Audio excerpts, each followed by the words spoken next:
Mga kapeso Pinoy, mas pinalaki na ang salary loan or multi-purpose loan na pwede nating ma-avail sa Pag-ibig simula ngayong 2024. Ready ka na bang malaman kung magkano ito? Panoorin mo ang video na to.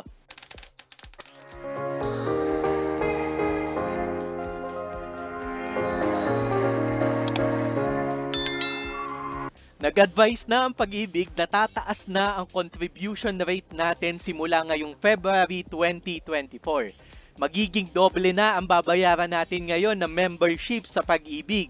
Ang maganda nito, yung dati mong old rate na 200 pesos na kung saan tig 100 pesos ang member at employer, magiging 400 pesos na. Hati ulit ang member at saka ang employer na tig 200 pesos. Ibig sabihin yan kapeso, sa loob ng 2 taon, yung dati nating old rate na 200 pesos na kung saan makakaipon tayo ng 5,000 piso sa Pag-ibig natin, magiging 10,157 pesos na ang magiging total savings natin agad sa Pag-ibig sa loob lamang ng 2 taon. Given na magbibigay ang employee, ang employer, at saka magkakaroon na rin ng dividends earnings based on 5.5% annual dividend rate. Ibig sabihin kapeso, kung tataas ang ating regular savings sa Pag-ibig, tataas din ang entitlement natin para makapag-loan sa Pag-ibig. Kung sa loob ng 2 taon na naghuhulog ka sa Pag-ibig, 4,063 pesos lang ang pwede mong ma-loan. Ngayon, sa bagong rate ng Pag-ibig, 8,126 pesos na ang pwede mong ma-loan sa loob ng 2 taon na paghuhulog mo sa Pag-ibig. 80% yan ng kabuuan na Pag-ibig regular savings natin.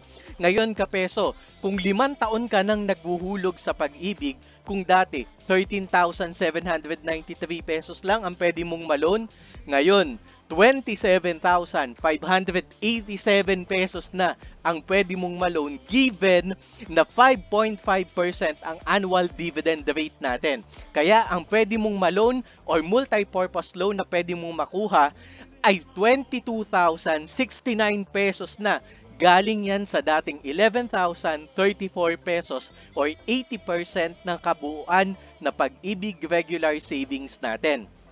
Kung umabot ka naman kapeso na 10 taon ka nang naguhulog sa Pag-ibig, ang total na maiipon mo o regular savings mo sa Pag-ibig ay 63,642 pesos. Galing yan sa 31,821 pesos sa old contribution natin noon. Based yan sa 5.5% na annual dividend rate natin sa Pag-ibig sa mga regular savings natin. Kaya, pwede ka nang mag-loan ng dating 25,457 pesos, ngayon magiging 50,914 pesos na ang pwede mong ma-loan sa Pag-ibig or 80% ng kabuuan na Pag-ibig regular savings natin. Kung 15 years ka nang naguhulog sa Pag-ibig or 15 years after the implementation of the 400 peso new rate, 110,766 pesos ang maiipon mo given na 5.5% palagi ang annual dividend rate. Kaya ang pwede mong ma-loan kapeso, 88,612 pesos. Kung dating old rate o dating hulog ang ginagamit natin, 44,306 lang ang pwede mong ma-loan. Pero ngayon, doble na yan. 88,000 pesos na or 80% ng kabuuan na regular savings mo sa Pag-ibig.